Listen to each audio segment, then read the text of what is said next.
আসসালামু আলাইকুম সম্মানিত ভিউয়ার্স, আজকে আপনাদের একটা গুড়ের বাজার দেখানোর চেষ্টা করব এবং কত কি রেট চলছে তার জানানোর চেষ্টা করব। আসসালামু আলাইকুম, ভালো আছেন? এটা তো পাটালি খেজুরের, কত রেট কত? হ্যাঁ 320। আর এই গুড়টা? গুড় 250। দর্শক মণ্ডলী আপনারা শুনতে পেলেন, পাটালি 320, গুড় 250। আমরা আরেক জায়গায় দেখার চেষ্টা করবো। এখানে একজন প্যাকেট করে রাখছে। ভাইজান আসসালামু আলাইকুম, ভালো আছেন? আপনার এই গুড় কেজি কত? খেজুরির গুড় আপনারা দেখতে পেলেন এখানে 250 প্যাকেট সহ।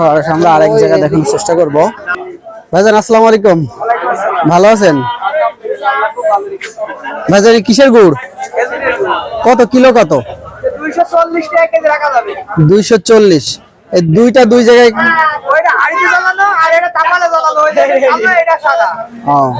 রেট একই, একই রেট 240। আচ্ছা ধন্যবাদ ভিউয়ার্স। চিনি নেই ইনশাআল্লাহ। আচ্ছা আচ্ছা, ধন্যবাদ আপনাকে অনেক। আমরা এখানে আরেক জায়গায় দেখার চেষ্টা করব। এখানে দেখছি পাটালি, দুই রকম পাটালি আছে এবং গুড় আছে দুই রকম। চাচা আসসালামু আলাইকুম, ভালো আছেন? আচ্ছা, এখানে গুড় কয় রকম আছে? এখানে আছে আখের গুড় আছে, আখের পাটালি আছে, তারপরে খেজুরি পাটালি আছে, খেজুরি গুড় আছে, খেজুরি গুড় আছে, তিন রকম আছে।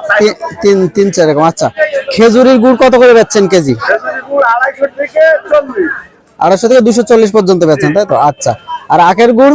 আখের গুড় 140, আখের গুড় 140। আর আপনার আখের পাটালি? আর আখের পাটালি আখের পাটালি কত বেচছেন?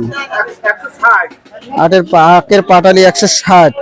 আর খেজুরি পাটালি 300, খেজুরি পাটালি 300। 300। আচ্ছা, অনেক ধন্যবাদ আপনাকে। আমরা গুড়গুলো একটু দেখানোর চেষ্টা করি আপনাদের। এটা হচ্ছে আখের গুড়, আর খেজুরি গুড়টা যদি একটু দেখাতেন। এই যে খেজুরি গুড়, খেজুরির গুড় অনেক সুন্দর। এগুলো তো সলিড না? হ্যাঁ সলিড। যাক, অনেক ধন্যবাদ আপনাকে। আসলে আমরা গ্রামের বাজারে, আজকে আপনাদের গ্রামের বাজারে গুড়ের রেট কেমন যায় সেটা দেখানোর চেষ্টা করলাম। আপনারা আমাদের গ্রামের বাজারে আর কোনো প্রোডাক্টের মূল্য তালিকা যদি জানতে চান এবং তার ভিডিও দেখতে চান, আপনারা কমেন্টস করে জানাতে পারেন। আমরা আপনাদের সেই জিনিসটার মূল্য তালিকা আপনাদের দেখানো এবং শোনানোর চেষ্টা করব। আমরা এখন আমাদের বাজারটার আপনাদের খেজুরের গুড় এবং আখের গুড়ের রেটটা জানানোর চেষ্টা করলাম। আবার নতুন কোনো ভিডিও নিয়ে আপনাদের সাথে দেখা হবে, সেই কামনায়। আসসালামু আলাইকুম।